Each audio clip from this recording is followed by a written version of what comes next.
ಎಲ್ಲರಿಗೂ ಜೈ ಜಿನೇಂದ್ರ. ನನ್ನ ಹೆಸರು ಮಿತಾಲಿ ಅವಿನಾಶ್ ಕದ್ದು. ನಾನು 6ನೇ ತರಗತಿಯಲ್ಲಿ ಓದುತ್ತಿದ್ದೇನೆ.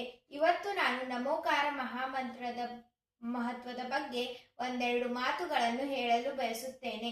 ನಮೋ ಅರಿಹಂತಾನಂ, ನಮೋ ಸಿದ್ಧಾನಂ, ನಮೋ ಆಯಿರ್ಯಾನಂ, ನಮೋ ವಜ್ಜಾಯಾನಂ, ನಮೋ ಲೋಯ ಸವ್ವಸಾಗುಣಂ.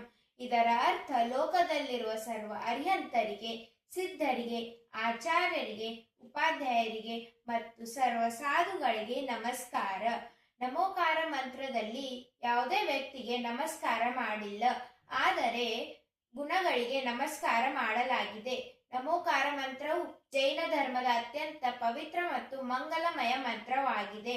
ಈ ಮಂತ್ರವನ್ನು ಮಂಗಲಾಚರಣ ರೂಪದಿಂದ ಸರ್ವಪ್ರಥಮ ಷಟ್ಖಂಡಾಗಮ ಗ್ರಂಥದಲ್ಲಿ ಪುಷ್ಪದಂತಾಚಾರ್ಯರು ಲಿಪಿಬದ್ಧ ಮಾಡಿದ್ದಾರೆ. ಈ ಮಂತ್ರವು ಪ್ರಾಕೃತ ಭಾಷೆಯಲ್ಲಿದ್ದು ಆರ್ಯ ಛಂದದಲ್ಲಿದೆ. ಈ ಮಂತ್ರದಿಂದ 84 ಲಕ್ಷ ಮಂತ್ರಗಳು ಉತ್ಪತ್ತಿಯಾಗಿದ್ದಾವೆ. ಆದ್ದರಿಂದ ಈ ಮಂತ್ರಕ್ಕೆ ಮಂತ್ರರಾಜ ಎಂದು ಕರೆಯುತ್ತಾರೆ.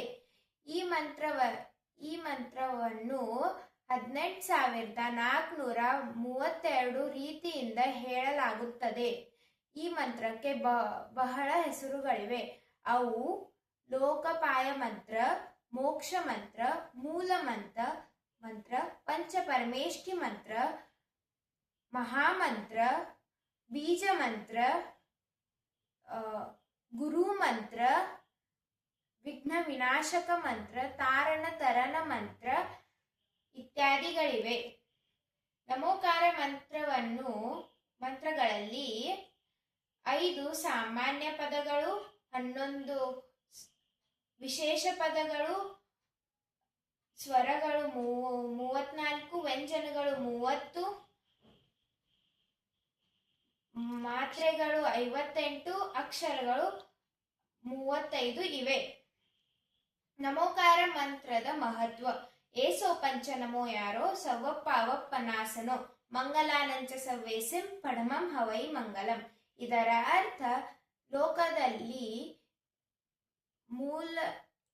ಸರ್ವ ಪಾಪವನ್ನು ನಾಶ ಮಾಡುತ್ತದೆ ಮತ್ತು ಎಲ್ಲ ಮಂಗಲಗಳಲ್ಲಿ ಪ್ರಥಮ ಮಂಗಲವಾಗಿದೆ. ನಮೋಕಾರ ಮಂತ್ರದ ಮಹತ್ವವನ್ನು ಹೆಚ್ಚಿಸಲು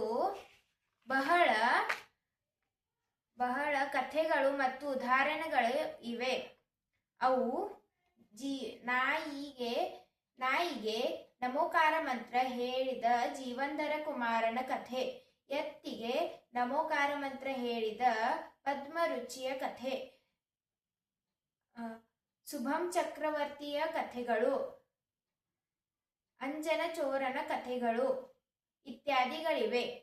ಯಾರೇ ಇರಲಿ, ಎಲ್ಲೇ ಇರಲಿ, ಎಂತಹ ಸ್ಥಿತಿಯಲ್ಲಿರಲಿ, ನಮೋಕಾರ ಮಂತ್ರ ಜಪಿಸುವವರಿಗೆ ಸ್ವರ್ಗ ಮೋಕ್ಷ ದೊರೆಯುವುದು.